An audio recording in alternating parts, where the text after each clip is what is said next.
तो conductor lecture 3 mic use कर लेते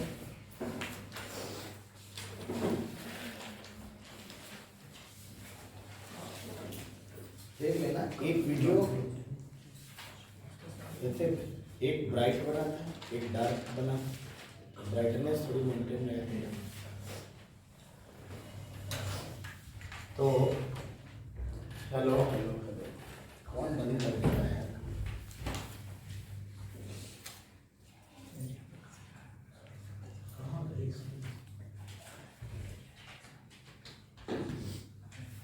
तो कंडक्टर में हम लोग ने लास्ट लेक्चर में मल्टीपल सेल प्रॉब्लम्स स्टार्ट किए थे, मल्टीपल कॉन्सेंट्रिक कंडक्टिंग सेल रखे थे और किस तरह से डिफरेंट डिफरेंट चार्जेस सरफेसेस पे चार्ज आता है वो पढ़ा था और पोटेंशियल फील्ड ये सब डिस्कस किया था। उसमें से थोड़े से चेंजेस हम लोग आज करेंगे, कुछ और वेरिएशंस पढ़ेंगे, एक दो क्वेश्चंस और डिस्कस करते हैं। जैसे मान लीजिए कि आपके पास 3 कंडक्टिंग सेल हैं,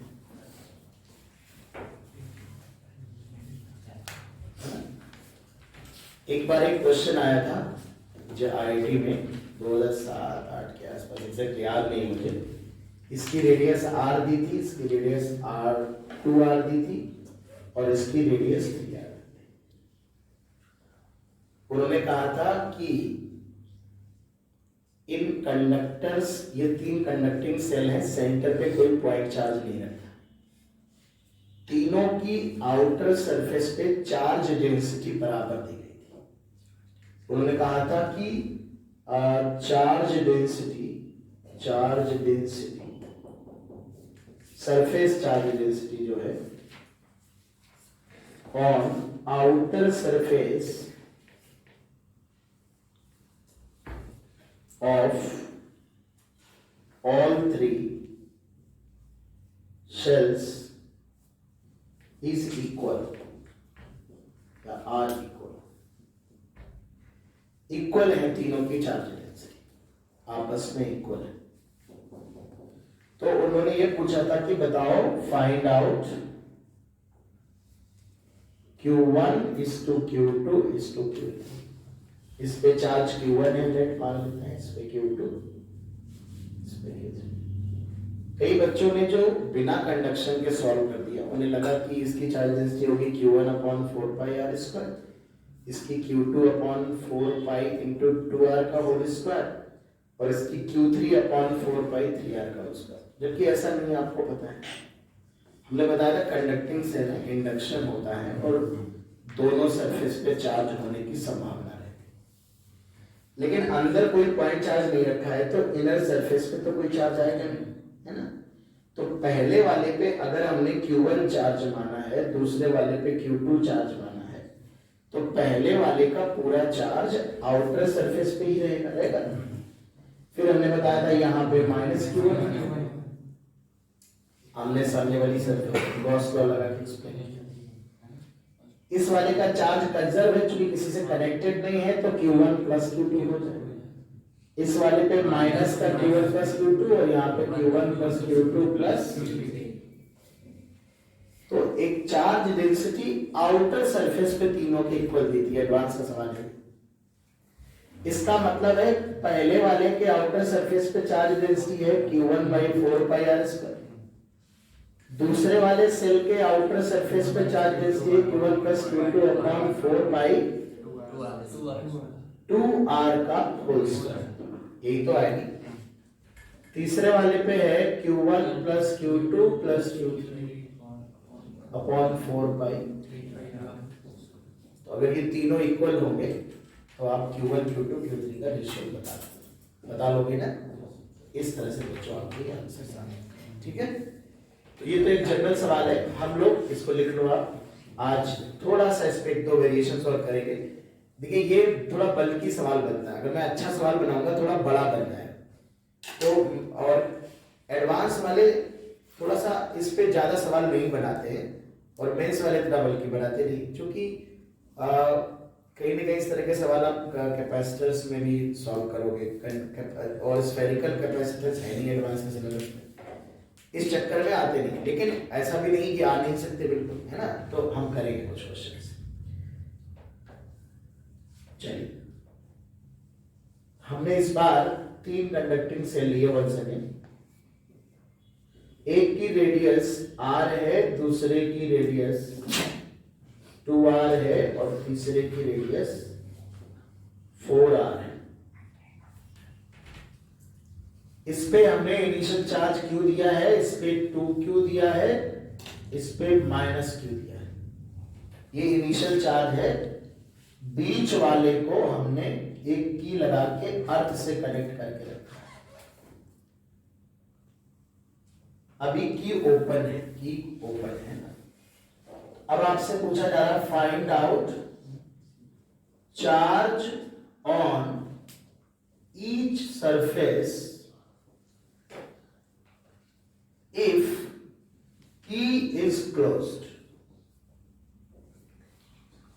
अगर की को क्लोज कर दिया जाए तो सभी सरफेस पे अलग अलग चार्जेस बता दें।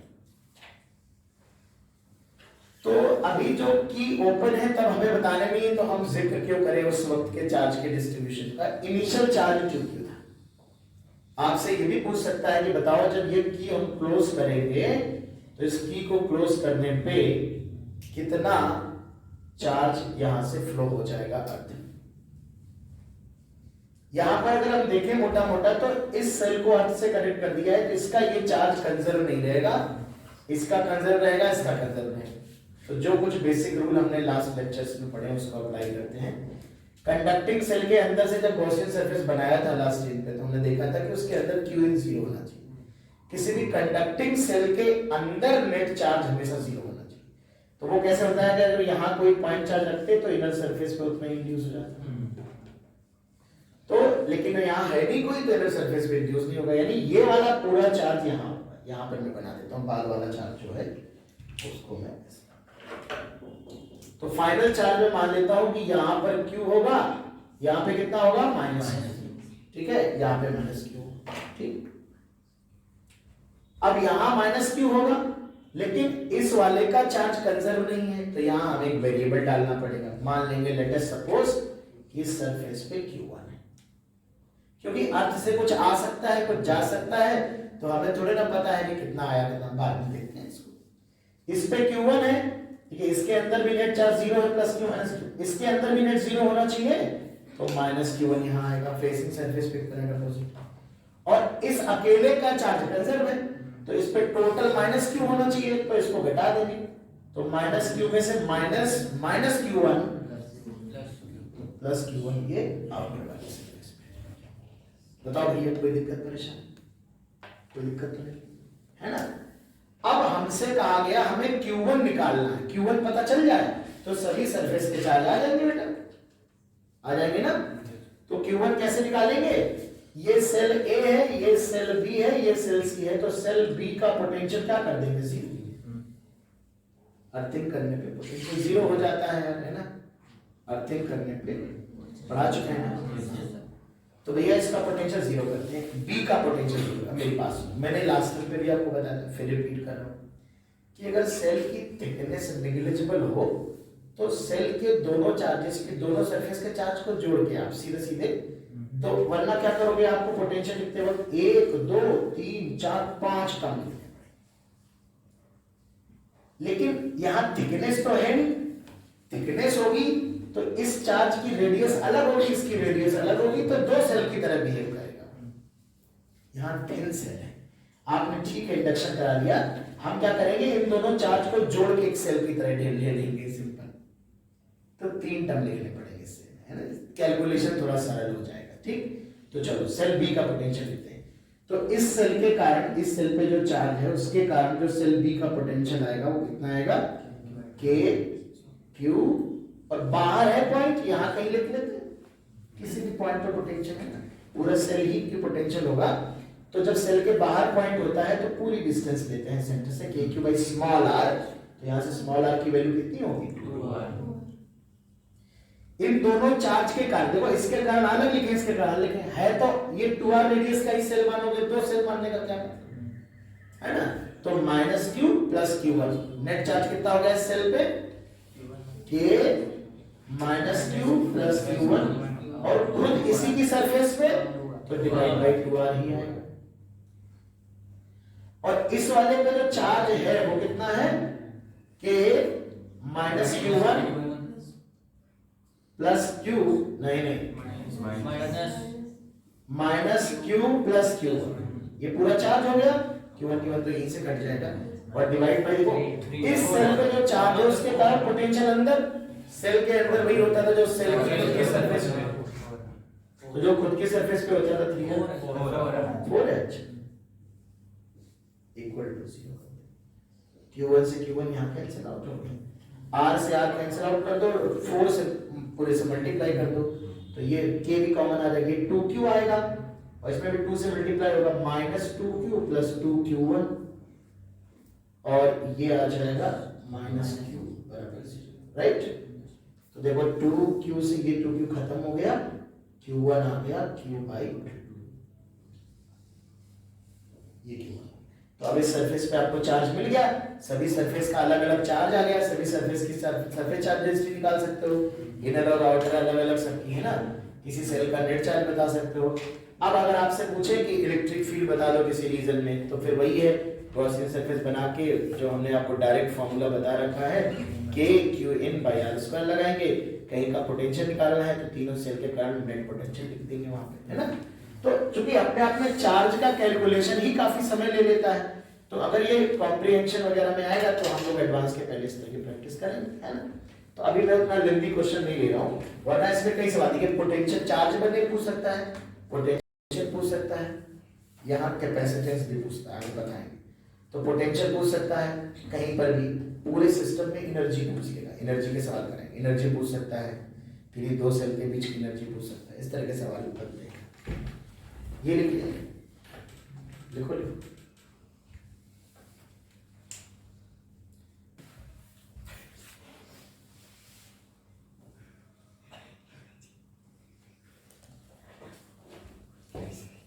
ये r रेडियस है, ये 2r मान लेते हैं, ये 3r है, इस पे इनिशियल चार्ज q है, इस पे 2q है, इस पे 4q है, और इनको हमने आपस में एक की लगा रखी है, अभी की क्लोज करते ही ये अंदर वाला सेल और बाहर वाला सेल आपस में जुड़ जाएंगे, तो ये हमने की क्लोज कर दी, क्लोज कर दी।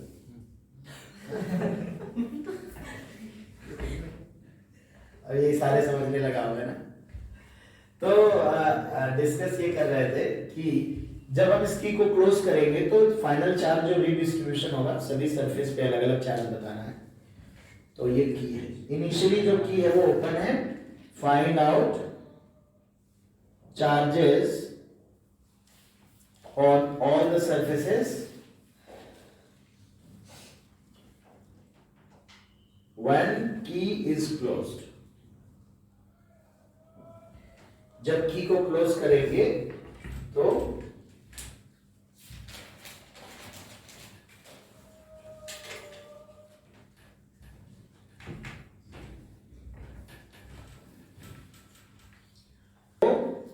अगर हम इस की को क्लोज करेंगे, ये इनिशियल चार्जेस है, सेल पे नेट चार्ज है, ये हमें पता नहीं कौन किस सरफेस में कितना होगा, और इनिशियल डिस्ट्रीब्यूशन हम बना भी नहीं, की क्लोज करने के बाद की स्टोरी समझनी है हमें। देखो इस वाले सेल को और इस वाले सेल को ये ऐसे बनाने का मतलब होता है कुछ इंसुलेशन वगैरह यूज करके हमने, क्योंकि स्फेरिकल सेल है, ऐसे करने से तो है नहीं कि अवॉइड कर दोगे, जाना तो उससे पड़ेगा ही, तो इंसुलेटिंग वायर कुछ यूज किया होगा हमने वहां पर, ताकि चार्ज इस पे ना जाए, है ना, इस कंडक्टिंग वायर से। तो यहाँ पर बेसिक कॉन्सेप्ट क्या अप्लाई करने वाले हैं, सारे बेसिक कॉन्सेप्ट पुराने हैं, एक बेसिक कॉन्सेप्ट ये होगा। अच्छा बताओ, क्या इस सेल का चार्ज कंजर्व रहेगा, अकेले का नहीं रहेगा, बीच वाले का रहेगा, इसका नहीं रहेगा, लेकिन इन दोनों का मिला के कंजर्व रहेगा। इन दोनों को कंडक्टिंग वायर से जोड़ने का मतलब है फाइनल कंडीशन में जब भी चार्ज फ्लो हो जाएगा, स्टेडी स्टेट आ जाएगी, तो फाइनली दोनों का पोटेंशियल क्या हो जाएगा, दो कंडक्टर को अगर हम आपस में जोड़ देते हैं किसी कंडक्टिंग वायर से, तो पॉजिटिव चार्ज की अगर हम बात करें तो हम लोगों ने डिस्कस किया हाई पोटेंशियल बॉडी से लो पोटेंशियल बॉडी में चार्ज का फ्लो होता है तब तक जब तक कि दोनों का पोटेंशियल सेम ना हो जाए। ठीक, तो आइए देख लेते हैं कि यहां पर मान लेते हैं बच्चों की वेरिएबल क्यू चार्ज है। क्यू हमें क्योंकि हमें नहीं पता है कि 2q होगा कितना, इनर सरफेस पे कुछ होगा नहीं because there is no charge inside the shell, so there will be no induced charge on the inner surface of the shell. ठीक, यहां पर फेसिंग सरफेस पे इक्विवेलेंट अपोजिट होता है और इसका कंजर्व है तो 2q + q कर सकते हैं। बताओ भी कर सकते हैं कि नहीं? उसका अपोजिट साइन यहां पर माइनस का 2q + q और यहां पर कर सकते हैं q1, q और q1 दो वेरिएबल हैं तो हमें दो इक्वेशन कम से कम चाहिए। पहली इक्वेशन हम बनाएंगे कंजर्वेशन ऑफ चार्ज की, इन दोनों का चार्ज मिलाकर कंजर्व रहेगा कि नहीं? बहुत बढ़िया। दूसरी बात, इसका पोटेंशियल और इसका पोटेंशियल सेम होगा, ये दो इक्वेशन हम बना लेते हैं। ठीक है, तो आइए कंजर्वेशन ऑफ चार्ज अप्लाई कर लेते हैं। कंजर्वेशन ऑफ चार्ज कह रहा है सेल ए का चार्ज q था और सेल सी का चार्ज 4q था, ये इनिशियल चार्ज है। कंजर्वेशन ऑफ चार्ज हम अप्लाई कर रहे हैं यहाँ पे। और फिर सेल ए का चार्ज स्मॉल q है और सेल सी का चार्ज है, एक पे है -2q + q, ये होल -2q + q और एक सरफेस पे q1। देख लेना इक्वेशन गलत ना होने पाए। ठीक लिखा है ना मैंने आशीष? और देख लो तो 2q इधर भेज देते हैं तो ये शायद 7q आएगा और ये q अरे वाह q1 सीधे आ गया। देखो ये q से q कैंसिल आउट हो गया, 2q इधर q = 7q आ गया। बहुत खुशी की बात है। तो q1 की वैल्यू 7q आ गई। अब ये सेल a है, ये सेल b है, ये सेल c है, कंडक्टिंग वायर से कनेक्टेड है, तो फाइनल स्टेट में दोनों सेल का पोटेंशियल सेम होगा। होगा कि नहीं? तो बच्चों यहां पर सेल A का पोटेंशियल सेल C के अगर बराबर कर दिया जाए तो A का पोटेंशियल हम लिखेंगे खुद इस चार्ज की वजह से। तो अगर खुद इस चार्ज की वजह से लिखेंगे तो KQ, पहले A का पोटेंशियल लिख रहे, ध्यान से देखना ये चार्जेस है फाइनल ये। तो A का पोटेंशियल इस Q की वजह से है KQ, क्योंकि वो तो इनिशियल चार्ज है ना बेटा, KQ बाई रेडियस R है प्लस, देखो ये दोनों का रेडियस सेम है तो क्यों ना इसको जोड़ के एक टर्म लिख लें, दो अलग अलग लिखने का मतलब नहीं। तो देखो इसको जोड़ेंगे तो इसका नेट चार्ज 2q हो जाएगा। मैं अलग अलग लिखने में जोड़ दूं यहीं पे, तो इस पे जो नेट चार्ज होगा फाइनल 2q वाले, इसका नेट चार्ज चूंकि चेंज नहीं हो रहा तो दोनों को जोड़ोगे 2q + q - q में जोड़ दूं, नहीं जोड़ूंगा तो नालायक हो, यहां लिख के जोड़ूंगा 2q + q - q, ये नेट चार्ज हो गया इस सेल का। और पोटेंशियल अंदर लिखना है तो इस सेल की चार्ज जो होगा उसके अंदर जो पोटेंशियल होगा इसकी वजह से वही होगा जो इसकी सरफेस पे होगा, तो डिवाइड बाय कितना लिखेंगे 2 है ना। ये क्या है यहाँ पे? हमें लगा भूल तो नहीं है, बहुत दिनों से 1/4πε0 नहीं लिखा। चलो अब अंदर वाले चार्ज देखो, यहां पर Q1 7q आया है, क्यों बोलो 7q आया, चलो ऐसे लिख लेते हैं। तो इस पे चार्ज कितना है, क्योंकि ये भी दोनों सेम रेडियस है, इसकी कोई थिकनेस नहीं दी है, तो ये -2q - q + q1, ये नेट चार्ज इस सेल पे हो जाएगा बेटा। और इस सेल के चार्ज के कारण अंदर पोटेंशियल लिखना है, तो अंदर के लिए वही होगा जो सेल के सरफेस पे होगा, डिवाइड बाय 3r। ये सेल A का पोटेंशियल होगा। देखिए यहाँ पर q से q खत्म हो रहा है और बाकी हम देखेंगे। अब आप यहां देखो, बहुत सिंपल बात है, देखो थोड़ा देख लो। इस सेल की वजह से जो यहां पोटेंशियल, हमें C का पोटेंशियल लिखना है, तो Q की वजह से C पे लिखेंगे तो K छोटा q डिवाइड बाय पूरा C आएगा। बाहर लिख लेना सेल के, जब सेल के बाहर लिखते तो याद दिलाना पड़ता है, तुम लोग बिल्कुल करो। इस चार्ज के कारण जब यहां लिखते हैं तो KQ बाय स्मॉल आ रहा है, बाहर लिखते हैं। ठीक, तो यहां पे पोटेंशियल लिखेंगे तो क्या आएगा KQ/3r।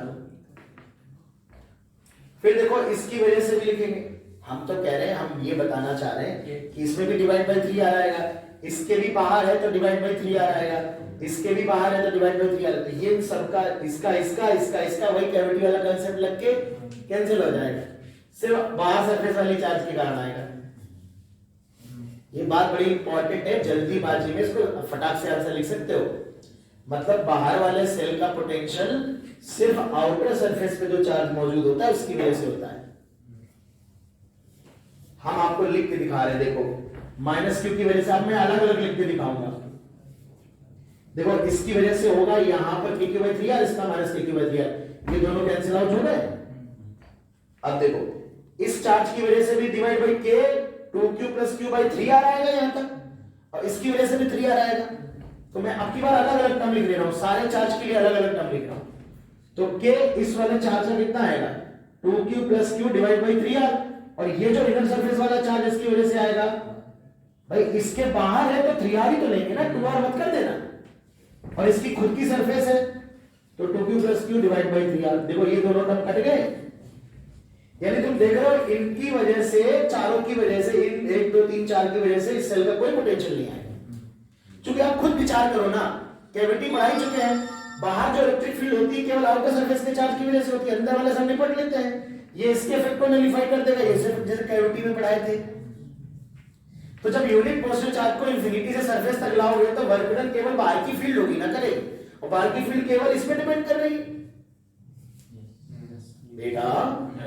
तो इन चार्ज की वजह से तो ये वाला टर्म आएगा के Q1 का है के Q1 डिवाइड बाई 3, ये तुम तो आपस में कैंसिल आउट हो गए। अब आओ देख लेते हैं, तो ये Q आएगा k बाई आर उड़ा दे रहे प्लस ये 2q डिवाइड बाई 2r, तो ये q आ जाएगा यहां से, ये आ जाएगा minus 2q by 3 minus q by 3 plus q1 by 3 equal to q1 by 3। ये q1 बाई 3 से q1 बाई 3 कैंसिल आउट हो जाएगा, ठीक है। हमें स्मॉल q चाहिए, तो ये 2q बाई 3 बचेगा, इधर माइनस q बाई 3 आएगा, तो q आ रहा है माइनस का q बाई 3,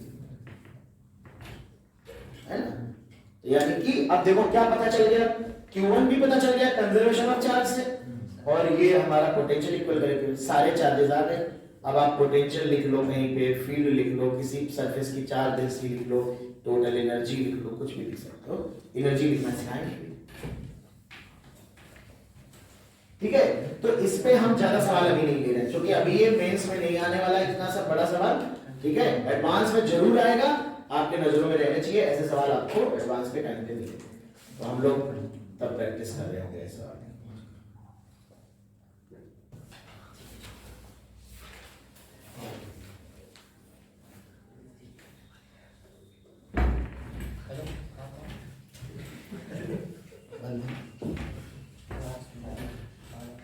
सेल्फ एनर्जी हम लोग में क्या हुआ बेटे,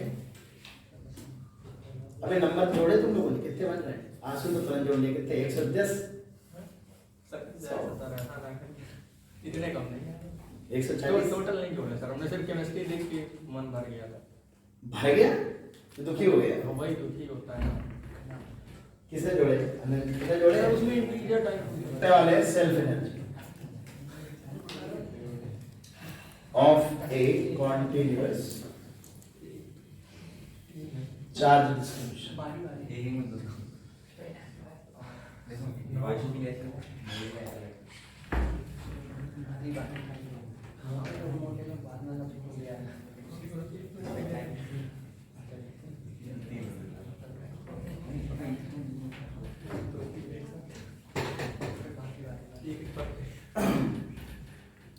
बच्चों सेल्फ पोटेंशियल एनर्जी क्या होती है, तो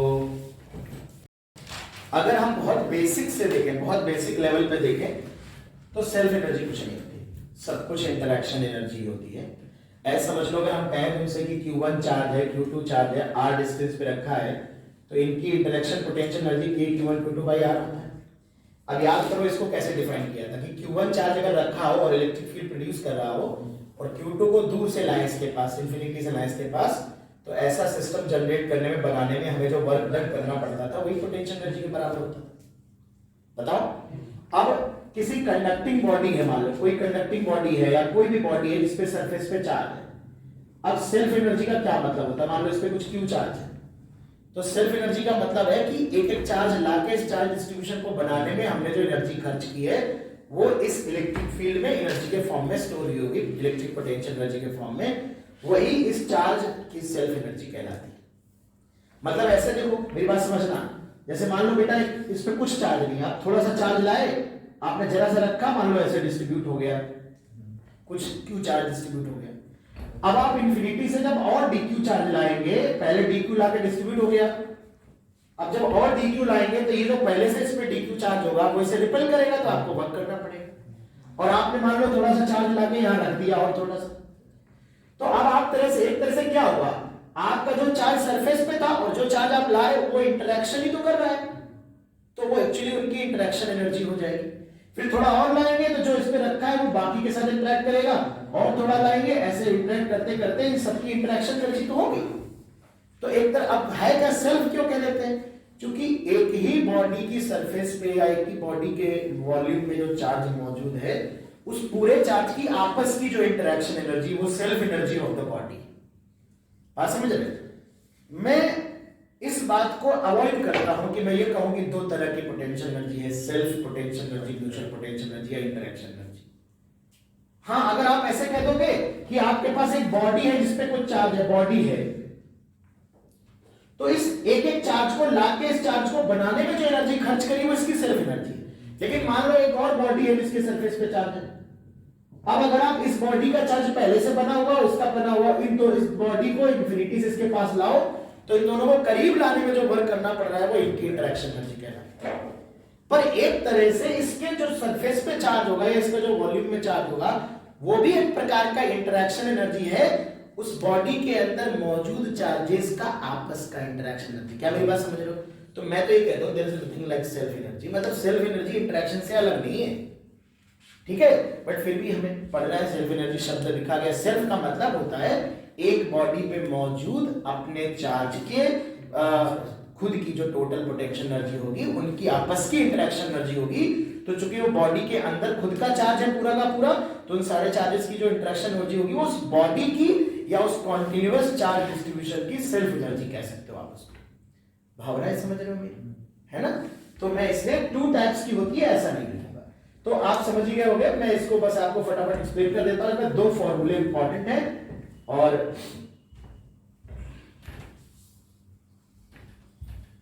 एक तो सबसे पहले तो आप समझ ही रहोगे, तो सेल्फ एनर्जी क्या है हमारा। तो जैसे मान लो कोई बॉडी है बच्चों, तो सेल्फ एनर्जी क्या कहलाएगी, अगर मैं दो लाइन में डिफाइन करना चाहूं तो आप कह सकते हो work done by external agent in making a charge distribution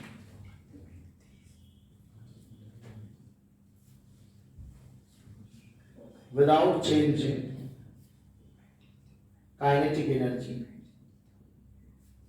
is called self energy, self potential energy of that charge distribution।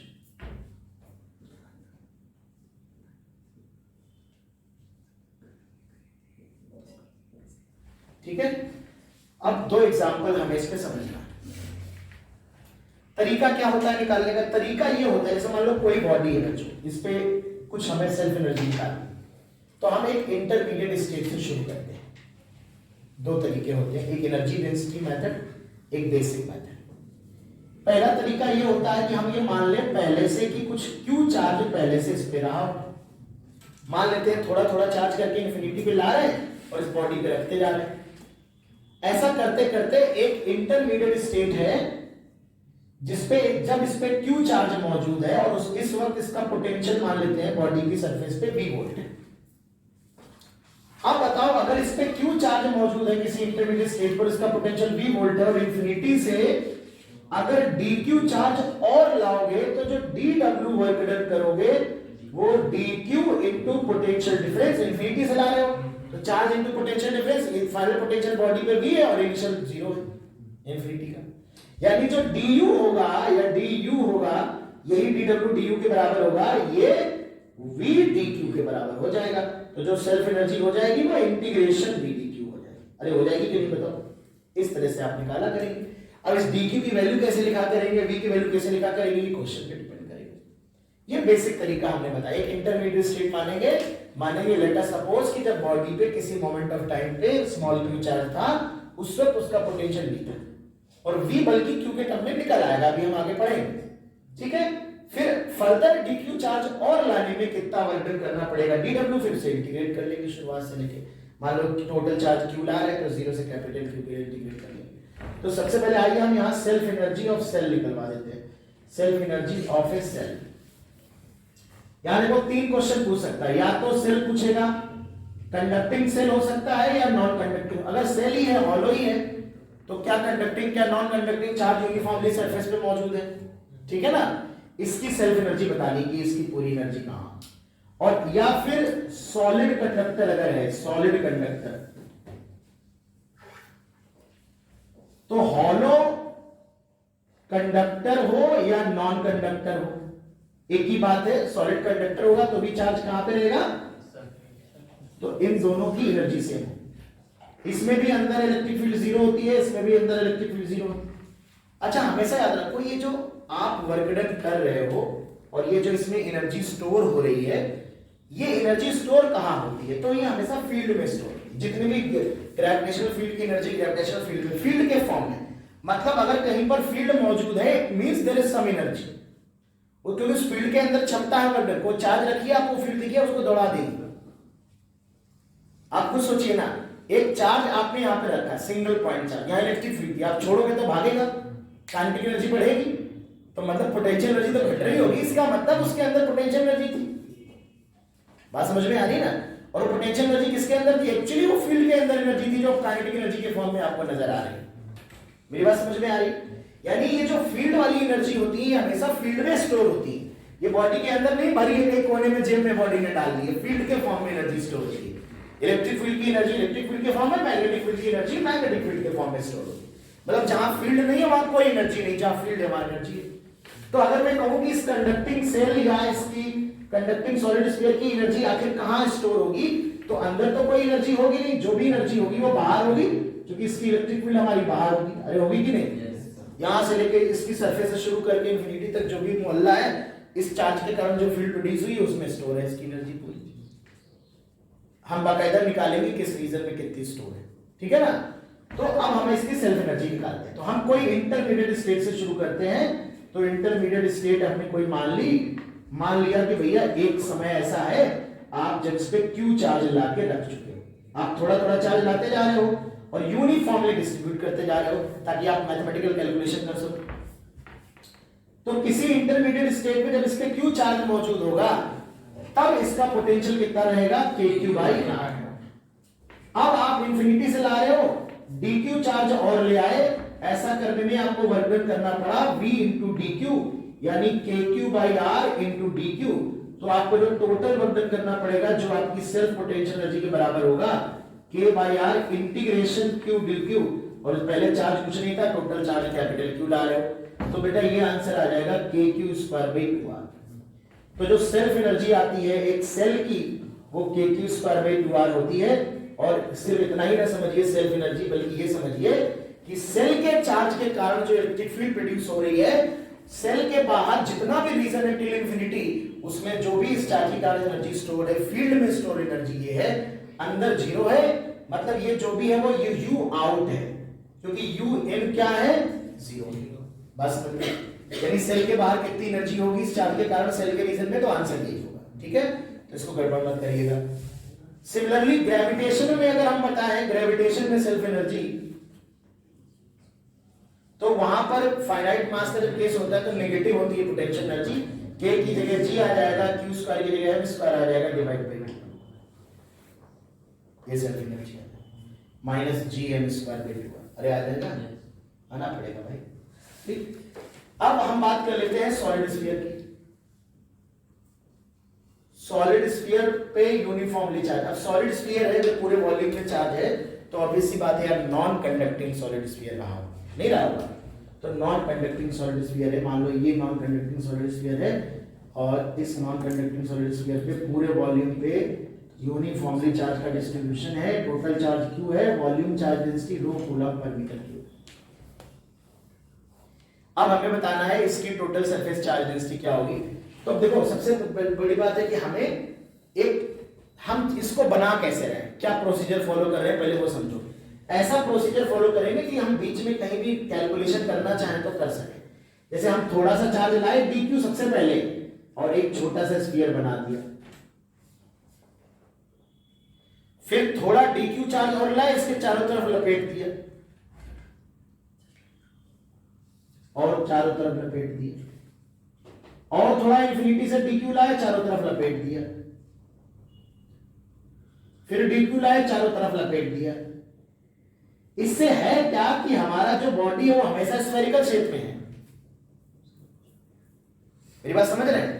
तो हम क्या मान सकते हैं, किसी इंटरमीडिएट टाइम पे ये मान सकते हैं कि ये स्मॉल r की रेडियस का चार्ज है। थोड़ा थोड़ा करके हमने एक बीच का टाइम है जब हमने इस पे q चार्ज टोटल दे रखा है, इसकी डेंसिटी रो है और हम जो चार्ज ला रहे हैं उसको इस तरह से लपेट रहे हैं कि डेंसिटी मेंटेन रह रही, रो डेंसिटी का ही चार्ज ला रहे हैं।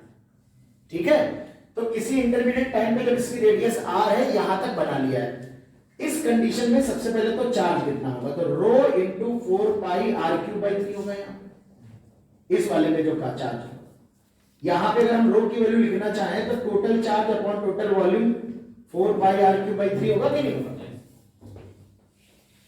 यहां पर चार्ज इतना होगा, मतलब अभी इस वाले में टोटल चार्ज इतना है। और अब आप खुद सोचोगे जब आप इंफिनिटी से और dq चार्ज लाओगे और इस dq चार्ज को यहां आपने लपेट दिया, जिससे dr मोटाई इसकी बढ़ गई, मतलब एक dr थिकनेस की लेयर आपने बढ़ा दी। तो सबसे पहले तो मुद्दा यह है कि आप dq कितना लाए होंगे, तो dq की वैल्यू क्या होगी यहां पर, ये u इन 0 इधर कर देते हैं, तो dq की वैल्यू अभी गॉस लॉ में कितना पढ़ा है, 4 पाई r स्क्वायर dr ही होगा। और इस वक्त इसका पोटेंशियल सरफेस पे कितना रहा होगा, k छोटा q/r। तो जो dw वर्क डन करना पड़ेगा, dw या du जिसे कहते हैं, वो आएगा v dq। तो जो सेल्फ एनर्जी आएगी इसका इंटीग्रेशन करेंगे, v लिख ले रहे हैं k और q लिख ले रहे हैं ये रो 4 पाई r³/3 kq/r, kq/r, ये v हो गया, dq की वैल्यू लिख ले रहे हैं रो 4 पाई r² dr। ऋतिक जी, ऋतिक जी, ओके बेटा, दिख रहा है तुमको, दिख रहा है? तो यहां से बच्चों इसको सिंप्लीफाई जब करेंगे, देखो सीधा फंक्शन है, 0 से लेकर कैपिटल R तक इंटीग्रेट करें। अब इंटीग्रेशन नहीं कर रहा हूं, समझदार हो, सब 12वीं दर्जा पास करके आए हो, ठीक है? तो देखो r³ यहां है, r⁴ यहां, ये हो जाएगा r⁵ डिवाइड बाय 1, तो r⁴ है, इंटीग्रेशन r⁵/5 आएगा, लिमिट में कैपिटल R है। फिर क्या करोगे तुम, जहां रो है रो को ये लिख दोगे, तो q के टर्म में you will get the answer 3/5 kq²। ये सेल्फ एनर्जी आती है एक solid uniformly charge. Of course यार ये नॉन कंडक्टिव होगा, लेकिन ये जो एनर्जी है कहां होगी, फील्ड में होगी। कहां होगी, इलेक्ट्रिक फील्ड में होगी, और इलेक्ट्रिक फील्ड अंदर भी है बाहर भी है, यानी ये u in plus u out के बराबर है।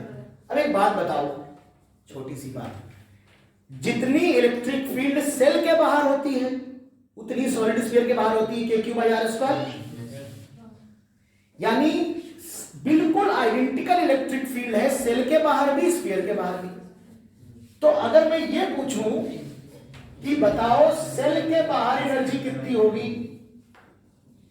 तो सेल की पूरी एनर्जी बाहर ही होती है। जितनी एनर्जी सेल के बाहर स्टोर है उतनी स्फीयर के बाहर भी होगी। तो अगर मैं ये पूछ दूं स्फीयर के अंदर बताओ कितनी एनर्जी, माइनस कर देंगे, यानी 3/5 kq² है, u in plus u out, and u out is equal to u cell। तो 3/5 minus 1/2 1/10 आता है। अब इस पे मैं ऑब्जेक्टिव सवाल कैसा इमेजिन कर रहा हूं, मैं कैसा इमेजिन कर रहा हूं, सरल ऑब्जेक्टिव सवाल कि बेटा एक यूनिफॉर्मली चार्ज सॉलिड स्फीयर है, कुछ पोटेंशियल एनर्जी सेल के अंदर u1 है, सेल के बाहर u2 है, फाइंड आउट u1/u2। तो आपको फॉर्मूले पहली बात तो दिमाग में याद होने चाहिए, फिर थोड़ा सा फील्ड कैसे एनर्जी स्टोर हो रही, कितनी बाहर कितनी अंदर, तो ऐसे पूछ लूंगा, ठीक? या u1 और u2 का डिफरेंस निकलवा दूंगा मैं आपसे, ठीक? लिख लो जल्दी से, क्या कोई नहीं। तो तो हम लोग टोटल पोटेंशियल एनर्जी कैलकुलेट कर रहे हैं सवाल में। ठीक है, देख लेते हैं। एक सॉलिड स्फीयर है जो पूरे वॉल्यूम में यूनिफॉर्मली चार्ज रखा हुआ है, और एक हॉलो स्फीयर है पूरे सरफेस पे यूनिफॉर्मली चार्ज है। ये डिस्टेंस सेंटर टू सेंटर आ रहे हैं और डिस्ट्रीब्यूशन यूनिफॉर्म ही है, एक दूसरे पे इफेक्ट नहीं हो रहा है। इंडक्शन वगैरह कंसीडर ना करें, पोलराइजेशन वगैरह, नॉन कंडक्टर मान लें, यूनिफॉर्मली चार्ज। तो टोटल पोटेंशियल एनर्जी लिखनी है। तो टोटल पोटेंशियल एनर्जी में बच्चों हम बॉडीज की सेल्फ पोटेंशियल एनर्जी और आपस में इनकी इंटरेक्शन एनर्जी दोनों लिखते हैं। ऐसे टोटल एनर्जी लिखने का एक ढंग होता है। तो टोटल पोटेंशियल एनर्जी क्या आएगी? इसकी सेल्फ एनर्जी आएगी 3/5 K₂ और इसकी आएगी K₂ राइट। ये सेल्फ एनर्जी हो गई। और स्फीयर में आप चाहो तो अप्लाई कर सकते हो पॉइंट चार्ज वाला formula, K₂ small spherical symmetry में लगा सकते। अच्छा, इस बार एक सवाल आया था किसी मेंस में, एक स्फीयर और एक उसके बीच का फोर्स पूछा था। ये क्वेश्चन मैं अक्सर डिस्कस कर देता हूँ। मेंस में आया था, एक रिंग थी, ये m, ये कुछ m1 m2, ये कुछ डिस्टेंस दी गई थी, ये फोर्स पूछा था। तो इसकी वजह से यहाँ पर अगर देखोगे तो फोर्स ऐसे लगेगा चारों तरफ। तो अगर आप छोटा सा dm एलिमेंट लेके इधर की तरफ कंपोनेंट करोगे, ये वाले कंपोनेंट जुड़ जाएंगे। आप इसका मास यहाँ नहीं मान सकते, या आप चाहो तो इसकी इलेक्ट्रिक फील्ड सेंटर पे रख के इस पे फोर्स लगा सकते। ये स्फेरिकल सिमेट्री में आप इसे पॉइंट मास मान सकते हो, इसे पॉइंट मास नहीं मान सकते। एक तो तरीका ये होता है कि ये r है, ये मान लो r है, ये x है, तो ये r² हो जाएगा, और इसकी हर सरफेस पे इलेक्ट्रिक फील्ड सेम होगी, तो dm into E ऐसे फोर्स लगेगा, और इंटू ये अगर थीटा होगा तो dm E cos थीटा, इसका बस इंटीग्रेशन करना होगा, है ना। तो स्फीयर की वजह से यहाँ पर ग्रेविटेशनल फील्ड आपकी आई जाएगी। बहुत बड़ा फेमस क्वेश्चन है, रेसनिकलिटी का है, और ऑलमोस्ट मतलब हर बार कभी ना कभी इनडायरेक्ट डिस्कस हो जाता है। तो यहाँ पर इस तरह से आप टोटल पोटेंशियल एनर्जी लिखोगे। अच्छा बच्चों, अगर ऐसे से देखो पोटेंशियल एनर्जी ऐसे लिखनी हो, दो सेल हो हमारे पास, एक पे Q1 चार्ज हो, एक पे Q2 चार्ज हो। देखो सेल की थिकनेस नहीं दी गई है, तो अगर सेंटर पे कोई पॉइंट चार्ज नहीं है, तो अगर थिकनेस नहीं दी है तो कंडक्टिंग हो या नॉन कंडक्टिंग। कंडक्टिंग हो में आप इंडक्शन करा दोगे, एक चार्ज यहाँ, एक चार्ज यहाँ, एक चार्ज यहाँ, 3 हो जाएंगे, तो आपको टर्म्स ज्यादा लिखने पड़ेंगे। मेरा सजेशन हमेशा याद रखो, अगर थिक सेल होगा, थिक और कंडक्टर होगा, तो इनर सरफेस के चार्ज और आउटर सरफेस के चार्ज का रेडियस अलग अलग आएगा। मेरी बात समझ रहे हो? तब आपको बिना इंडक्शन के पोटेंशियल और पोटेंशियल एनर्जी नहीं निकालनी, नहीं तो गलत हो जाएगा 200%। लेकिन अगर थिन सेल हो और चार्ज नहीं पूछ रहा, उसने कौन सा पूछा है कि अलग अलग सरफेस का चार्ज बताओ, तो अगर ये थिन सेल है, भले ही कंडक्टिंग हो, तो आपको प्रॉपर इंडक्शन करवाने की जरूरत नहीं है, क्योंकि आप इंडक्शन कराओगे भी तो चार्ज इनर आउटर सरफेस की रेडियस ये हम मानते हैं कि कुछ चार्ज इनर सरफेस पे रहेगा, कुछ बाहर पे रहेगा, आउटर पे रहेगा, अलग अलग उस पे। लेकिन पोटेंशियल और पोटेंशियल एनर्जी दो ऐसे क्वेश्चन बनते हैं, अगर थिक सेल होगी, मैं एक एग्जांपल लूंगा, और आप बिना इंडक्शन के सॉल्व करते हैं तो 100% सवाल गलत होगा। तो चलो और देख लेते हैं, इसकी अगर रेडियस a है, इसकी रेडियस b हो, टोटल एनर्जी कैसे लिखेंगे, थोड़ा सा ध्यान समझिएगा। सेल है दोनों, इस सेल की सेल्फ एनर्जी लिखेंगे K₂ डिवाइड बाई 2a, इस सेल की सेल्फ एनर्जी लिखेंगे K₂ डिवाइड बाई 2b, ये सेल्फ एनर्जी हो गई। और इंटरेक्शन एनर्जी देखो आप कैसे लिखेंगे।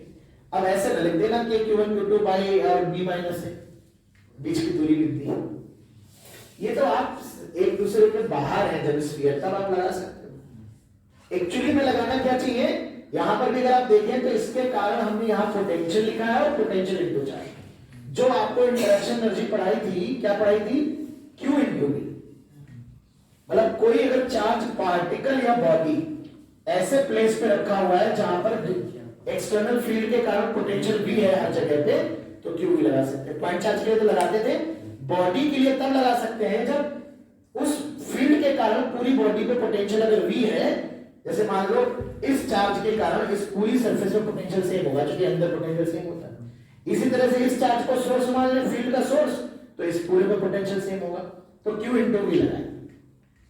अरे बताओ भैया, तो देखो कैसे कर सकते हो इंटरेक्शन है ना, या तो Q2 के कारण Q1 पे पोटेंशियल लिख लो इनटू Q1 कर दो, या Q1 को सोर्स मानो तो Q1 के कारण Q2 पे पोटेंशियल लिख लो इनटू Q2 कर लो। तो देखो Q2 के कारण अगर अंदर पोटेंशियल लिखोगे तो वही आएगा जो उसकी सरफेस पे होगा, तो K Q2 by B into Q1।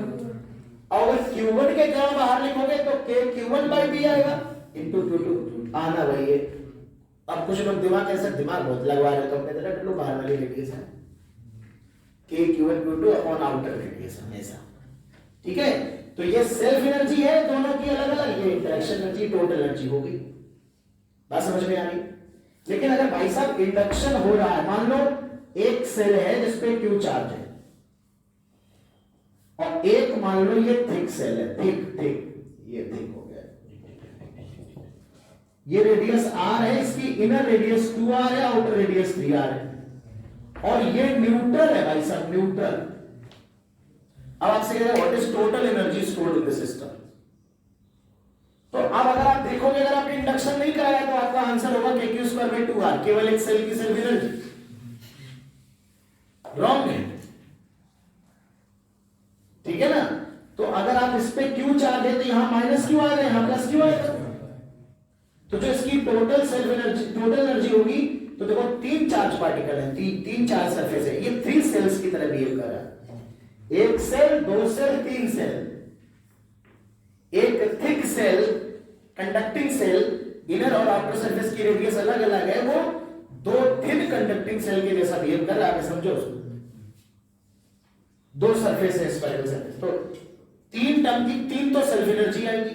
और आपको मैं पढ़ा चुका हूं n पार्टिकल्स हो या n चार्जेस हो, इंटरेक्शन एनर्जी कितने टर्म आते हैं, nC2 n(n-1/2) नहीं आते। तो इसकी सेल्फ एनर्जी आएगी KQ²/2R, इसकी आएगी K-Q²/2 2R, इसकी आएगी KQ²/2 3R। ये सेल्फ एनर्जी आ गई, बताओ भैया। इंटरेक्शन एनर्जी लिख लेते हैं, 3C2 टर्म, तीन टर्म आएंगे, इन दोनों की, इन दोनों की, इन दोनों की।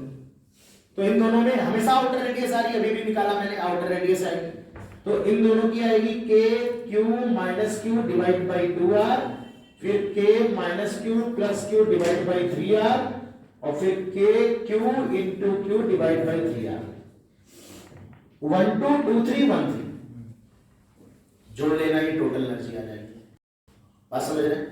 यहां पर अगर आपने बिना इंडक्शन की एनर्जी लिख दी या पोटेंशियल लिख दिया कहीं का, तो आपका गलत हो जाता है। अब आप देखिए ना, आप सोचिए, खुद सोचिए, अगर मैं पूछूं कि चलो कंडक्टर का पोटेंशियल बताओ, चलो इस पॉइंट का पोटेंशियल बताओ, इस पॉइंट का, या कंडक्टर का पूरे का पोटेंशियल सेम होता है। अब सोचो आप, अगर आप इंडक्शन नहीं करा रहे तो सिर्फ इस चार्ज की वजह से लिख दोगे KQ बाई यहां तक R लिख दोगे, यहां तक। जबकि हकीकत यह है कि अगर आप सेल का पोटेंशियल लिख रहे हैं, इस सरफेस पे लिखने जाएंगे तो पोटेंशियल इसकी वजह, जैसे इन द इस सेल का मान लो पोटेंशियल लिखना है, या यहां लिख रहे हैं, चलो लेट अस सपोज इस पॉइंट पे पोटेंशियल लिखते हैं, x P पॉइंट है और x रेडियस पे, हां देखिएगा, तो P पॉइंट का पोटेंशियल जो x रेडियस पे है, ये पॉइंट P है, इसका पोटेंशियल लिखना है। तो एक तो इस पॉइंट चार्ज की वजह से आएगा KQ/x, इस माइनस पॉइंट चार्ज की वजह से आएगा, पॉइंट चार्ज नहीं सॉरी, सेल की वजह से आएगा K-Q, इस सेल के अंदर ये पॉइंट, तो डिवाइड बाई क्या लिखेंगे 2R, अंदर है ना, और इसके भी अंदर है, तो K, क्या ये दोनों टर्म कैंसिल हो रहे हैं, नहीं हो रहे ना, और बिना इंडक्शन के लिए तो कैसे। लेकिन सोचो अगर ये 2R 3R अलग अलग ना होता, तो ये माइनस Q और ये प्लस Q की रेडियस सेम होती, ये टर्म कैंसिल आउट हो जाते, तो बिना इंडक्शन के भी आंसर सेम आ जाता। अरे समझ रहे हो कुछ ना होता है, लिखो लिखो लिखो लिखो जल्दी। तो अब हम लोग इसी क्वेश्चन को, कुछ सवाल ऐसे एनर्जी के होते हैं जहां एनर्जी डेंसिटी के फॉर्मूले का इस्तेमाल करना पड़ता है। तो मैं ये डिस्कस कर रहा था कि कुछ मान्यताएं ऐसी हैं, पॉइंट चार्ज की एनर्जी को लेकर दो प्रकार के स्टेटमेंट दिए जाते हैं, आप देखिए कौन सा पक्ष ज्यादा मजबूत है। कुछ लोगों का मानना है कि पॉइंट चार्ज की सेल्फ एनर्जी 0 होती है, ठीक है। पॉइंट चार्ज की सेल्फ एनर्जी 0 होती है, ऐसा मानना है। मैं बाद में बताऊंगा कि मैं क्या मानता हूं। तर्क यह है इसके पीछे कि पॉइंट चार्ज क्या था, छोटा सा चार्ज पार्टिकल है, पॉइंट चार्ज है मान लो कोई, तो सिंपल पॉइंट चार्ज। उसको हमने बनाया नहीं, कोई बॉडी बनाते हैं, एक चार्ज लाते हैं फिर दूसरा लाते हैं, तो कोई वर्क करना पड़ता है। पॉइंट चार्ज तो पहले से बना था, उसको बनाने में हमने कैसा वर्क किया, है ना। तो जब कोई वर्क ही नहीं किया तो काहे की एनर्जी। इसको काटने वाला तर्क ये कहता है कि पॉइंट चार्ज के पास कितनी सारी इलेक्ट्रिक फील्ड होती, जहां जाएगा अपनी फील्ड लेके जाएगा, फील्ड है तो एनर्जी तो होनी चाहिए। तो ये जो जीरो वाला तर्क है ये तर्क काट देता है कि नहीं एनर्जी तो होनी चाहिए, गुरु there is some electric field. कुछ लोग कहते हैं कि पॉइंट चार्ज की एनर्जी सेल्फ एनर्जी इनफाइनाइट होती है, क्योंकि सर Q²/2 आप चाहे सेल मान लो, स्फीयर मान लो, तो भी आर के इनवर्सली प्रोपोर्शनल है, ये हमने पाया। और पॉइंट चार्ज बेसिकली सर एक कंडक्टर, मतलब एक बॉडी है स्फेरिकल जिसकी रेडियस 10 to 0, तो एनर्जी 10 to infinity हो, यानी सर पॉइंट चार्ज की सेल्फ एनर्जी 0 नहीं इंफिनिटी हो। अब पॉइंट मुद्दा ये है कि क्या इंफिनिटी एनर्जी हो सकती है। तो समझदार प्राणी जो है वो इसको ऐसे समझाते हैं कि पॉइंट चार्ज के, मैं क्या मानता हूं, पॉइंट चार्ज की एनर्जी, बुक बहुत अच्छी बुक आती है फीमेल लेक्चर्स करके, उसमें हमने 2-4 लाइनें पढ़ी, बड़ा कंफ्यूजन, अलग अलग जगह अलग अलग बातें। हमने बहुत सारी किताबें देखी, रोडोक में देखा, कुछ और किताबों में देखा, जहां पॉइंट चार्ज का जिक्र करते हैं वहां कभी टोटल एनर्जी का जिक्र नहीं करते। आपको पॉइंट एनर्जी, ये अलग बात है कि आप जब टोटल एनर्जी निकाल रहे थे पॉइंट चार्ज की, तो वो टोटल इंटरेक्शन एनर्जी थी 10 वाट, वहां पर हमने पॉइंट चार्ज की सेल्फ एनर्जी काउंट नहीं की। इरोडोक में क्वेश्चन है, इसमें कंडक्टर, थिक कंडक्टिंग सेल के अंदर पॉइंट चार्ज रखा है, फिर उसको एक होल से निकाल के इन्फिनिटी तक ले गए। हमेशा डिफरेंस ऑफ एनर्जी पे सवाल बनाते हैं, तो कि पॉइंट चार्ज की जो भी होगी, अगर आपने 0 मानी है तो कट जाएगी, अगर कुछ और मानी है तो कट जाएगी। तो उस बुक में या कुछ अच्छी किताबें ऐसा लिखती हैं कि देखिए अगर हम 0 साइज मान लेंगे तब तो सही बात है, इन्फिनिटी एनर्जी हो जाएगी, लेकिन लॉजिक ये है कि भैया पॉइंट चार्ज ऐसा कुछ होता ही नहीं, बल्कि उन्होंने इस स्टेटमेंट को कि एनर्जी इंफिनिटी हो रही है रेडियस को 0 करने से, अगर मैं चार्ज का साइज छोटा करता चला जाऊंगा तो रेडियस का 0 करने से चूंकि एनर्जी इंफिनिटी हो रही है, और एकदम प्रैक्टिकल लेवल पे देखें तो एनर्जी इंफिनिटी होने का कोई मतलब नहीं, एनर्जी इंफिनिटी नहीं हो सकती, तो इसको उन्होंने ऐसे बोल दिया, इसका मतलब there is nothing like point charge. मतलब आप जो कह रहे हैं कि पॉइंट चार्ज एग्जिस्ट करता है, ये आपका एक असम्पशन है कि आप छोटी सी बॉडी को पॉइंट चार्ज मान रहे हैं। जैसे कि हमने कूलम्स में कहा था कि हम छोटी बॉडी होगी आपके रिस्पेक्ट में तो उसको पॉइंट चार्ज की तरह ट्रीट कर लेंगे, फिर भी आप पॉइंट चार्ज क्या किसको है, एक टीनी पार्टिकल, एक छोटी सी चार्ज बॉडी पर कुछ तो साइज होगा यार। आर 0 कर दोगे क्या, मटेरियल पार्टिकल पे होता है चार्ज। मेरी बात समझ में आ रही बात। तो इसलिए ये कहना कि इंफिनिटी है वो भी गलत है। आप ये कह सकते हो उसके बाद ढेर सारी एनर्जी होती है, और 0 तो बिल्कुल नहीं होती, 0 के पक्ष में मैं नहीं। ये मेरा अपना स्टैंड। अच्छी बात यह है कि जो सवाल बनते हैं इसलिए उसमें अगर मैं ऐसा सवाल पूछ रहा हूं आपसे, एक सेल और एक पॉइंट चार्ज है, और मैं आपसे पूछ रहा हूं कि बताओ टोटल एनर्जी बताओ, तो फिर ये कैलकुलेट नहीं कर, क्योंकि यहां पर आप लिखोगे सिर्फ पॉइंट चार्ज की सेल्फ एनर्जी और क्यू की सेल्फ एनर्जी और इंटरेक्शन एनर्जी, और ये आप लिख नहीं पाओगे। तो ऐसा सवाल आप देखो किताबों में नहीं रहता, इंटरेक्शन पूछ लेगा, टोटल नहीं पूछेगा। हाँ, अब मान लो चार्ज को मूव कराने में किया गया वर्क डन पूछा गया है, तो इससे कोई फर्क नहीं पड़ेगा, क्योंकि पॉइंट चार्ज की जो भी हम लिखे रहेंगे और कैंसिल आउट हो जाएगी। मैं एग्जांपल डिस्कस करता हूं जो सवाल हमारे उसमें आया है। जैसे मान लो ये क्वेश्चन एरोडोम में दिया गया है, थिक सेल है, अभी हमने चार्ज दिया था, ये थिक सेल है, इसकी रेडियस a है, इसकी रेडियस b है, और यहां पर एक पॉइंट चार्ज रखा है, ये न्यूट्रल है, इसमें एक होल कर लिया पतला सा और इससे लेके इंफिनिटी तक ले गए, और हमें O से इंफिनिटी तक ले जाने में कितना वर्क डन करना पड़ेगा ये बता।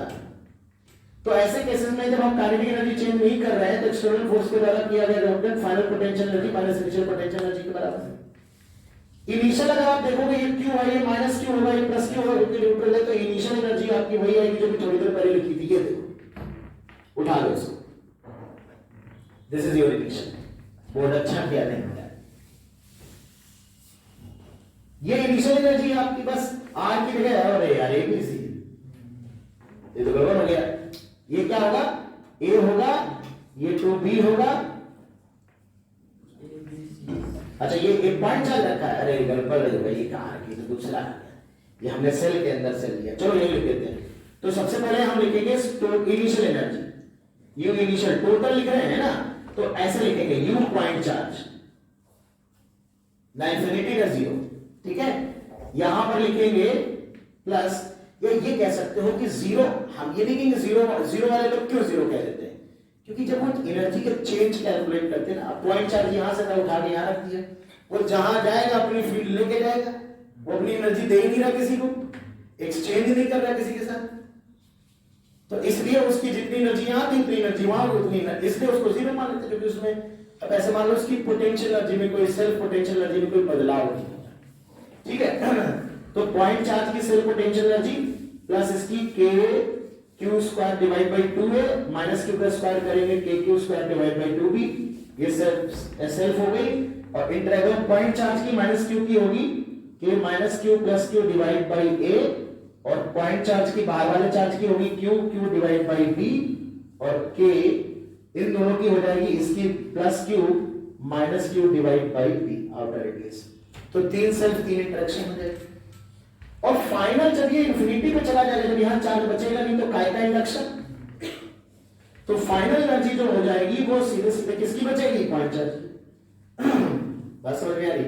अब आप जब work done by external result निकालोगे तो आप u final minus u initial करोगे तो ये कैंसिल आउट हो जाएगा। इसलिए जो जीरो मानते हैं उनका भी सही, जो इंफिनिटी मानते हैं जैसे इंफिनिटी माइनस इंफिनिटी हटा दो उसकी जोड़, ठीक है ना। तो इसलिए सवाल में हमने मतलब इस पे ठीक ठाक रिसर्च करिए, जितना ज्ञान है वो उसके आधार पे आपको बता रहे हैं।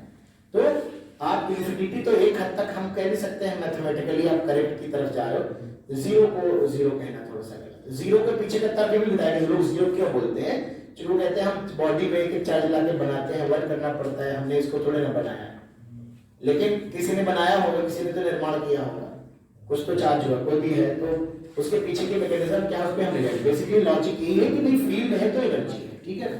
चलिए लिख लीजिए इसको, फिर हम इस पे आते हैं, एनर्जी डेंसिटी पे आते हैं। सवाल नोट कर लीजिए, मेहनत की है बताया तो लिखना पड़ेगा। जतिन जी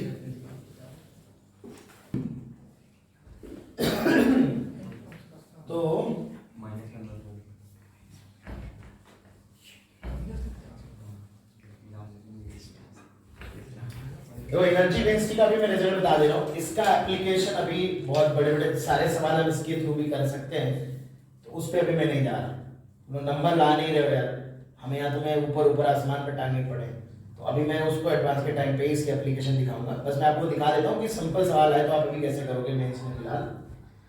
तो एनर्जी डेंसिटी मतलब एनर्जी पर यूनिट वॉल्यूम है ना। जैसे किसी भी फील्ड में छोटा सा एलिमेंट अगर डीवी एलिमेंट हो और उसमें डी एनर्जी, ये है डी एनर्जी एक छोटे से एलिमेंट है और उस एलिमेंट का वॉल्यूम, तो डी बाई डी क्या रिप्रेजेंट कर रहा है, एनर्जी पर यूनिट वॉल्यूम। तो इसे स्मॉल यू से भी रिप्रेजेंट करते हैं, कुछ लोग सिंपल यू बाई वी लिखते हैं, मैं यू बाई वी अवॉइड करता हूं। यू बाई वी बड़े वॉल्यूम के लिए तभी लिख सकते हो जब एनर्जी डेंसिटी कांस्टेंट हो, यूनिफॉर्म। तो इसका फॉर्मूला होता है half epsilon naught E square, electromagnetic wave में एक बार बताया था, ये होता है वैक्यूम में, इन वैक्यूम फ्री स्पेस में ये एनर्जी डेंसिटी होता है, एनर्जी पर यूनिट वॉल्यूम। और du बाई dv ये होता है half epsilon r epsilon naught E square या half k epsilon naught E square in a medium. एक डाइलेक्ट्रिक मीडियम अगर है उसकी रिलेटिव परमिटिविटी k है, डाइलेक्ट्रिक कांस्टेंट या रिलेटिव परमिटिविटी।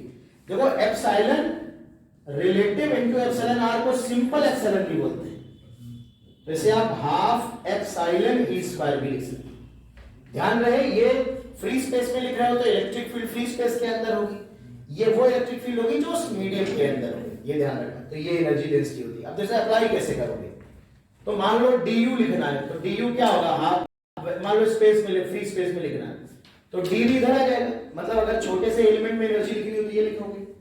अब अगर इलेक्ट्रिक फील्ड यूनिफॉर्म है तो ये पूरा टर्म कांस्टेंट होगा। तो if electric field equal to constant. अगर इलेक्ट्रिक फील्ड कांस्टेंट है, एनर्जी डेंसिटी कांस्टेंट है, तो सीधे सीधे इसे इंटीग्रेट करोगे half epsilon naught E square, और इसका इंटीग्रेशन सीधे सीधे डीवी आएगा, तो half epsilon naught E square into volume आ जाएगा, नहीं आ जाएगा?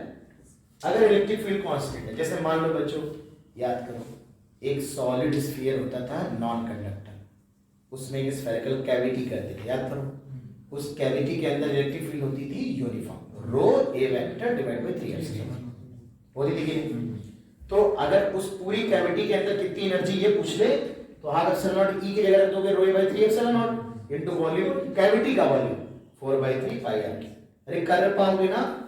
अगर वेरिएबल इलेक्ट्रिक फील्ड है, इफ वेरिएबल इलेक्ट्रिक फील्ड किसी भी रीजन में हो, वेरिएबल इलेक्ट्रिक फील्ड अगर है, तो फिर आप du सीधे सीधे u ऐसे इंटीग्रेट करोगे, इस एलिमेंट को प्रॉपर इंटीग्रेट करोगे, half epsilon naught E square. अब बस मुद्दा ये होगा कि e का फंक्शन क्या लिखना है और dv क्या लिखना है। जैसे स्फेरिकल फील्ड है, मान लो किसी रीजन में स्फेरिकली रेडियल फील्ड है, तो स्फेरिकली रेडियल फील्ड में आप r रेडियस का सेल मानोगे, dr थिकनेस का सेल मान लोगे, तो dv लिख दोगे 4 पाई r स्क्वायर dr, और e लिख लोगे k q in by r square, और बस लिमिट से उस एक लिमिट से दूसरी लिमिट तक इंटीग्रेट कर लोगे। तो अभी मैं इस फॉर्मूले का यूज करके सेल की सेल्फ एनर्जी जो मैंने अभी दूसरे तरीके से निकलवाई है वो निकलवाऊंगा, और सॉलिड स्फीयर का अभी नहीं निकलवा रहा, वो बाद में निकलवाऊंगा, ठीक है? याद रखना है, तुम्हारी जिम्मेदारी है। कभी जब क्वेश्चन कराऊंगा तो खुद ही से रियलाइज हो जाएगा कि हाँ ये चीज अभी सर ने रोक रखी है, ठीक है? और कई इसका इस्तेमाल अगर मैं ये ना पढ़ाऊं तो भी आप ये सारे सवाल कर लोगे, क्योंकि मैं आपको सेल्फ और म्यूचुअल अलग तरह से बता चुका हूँ, टोटल एनर्जी निकालना सिखा चुका हूँ। कुछ सवाल ऐसे आते हैं, जैसे मान लो 3 सेल दिए हैं, और अगर सिर्फ इतना पूछे कि इन 2 सेल के बीच में कितनी एनर्जी स्टोर है, तब आपको इससे गुजरना पड़ेगा। तब आप ये डिसाइड नहीं कर पाओगे कि इन 2 सेल के बीच की जो एनर्जी है, किसकी सेल्फ, किसकी म्यूचुअल, किसका माइनस, किसका है, ये आपको थोड़ा डिसाइड करने में तकलीफ हो। ऐसे सिर्फ एक सवाल में आपको मजबूर होना पड़ेगा कि आपको ये तरीका पता हो। तरीका तो बता ही दिया है, सॉल्व नहीं करा रहा, अभी मैं एग्जांपल्स नहीं ले रहा हूं इसमें, ठीक है? ज्यादा क्योंकि वो एडवांस में आएगा, अभी मेंस तुम्हारा बिल्कुल सर पे बैठा हुआ है, तो मैं बहुत ज्यादा दिमाग पे लोड नहीं दे रहा, ये चीज मेरे दिमाग में रहेगी कि मुझे ये मेथड आपको सिखाना, ठीक है? तो इस तरीके से आप इस एनर्जी डेंसिटी की बात कर सकते हैं।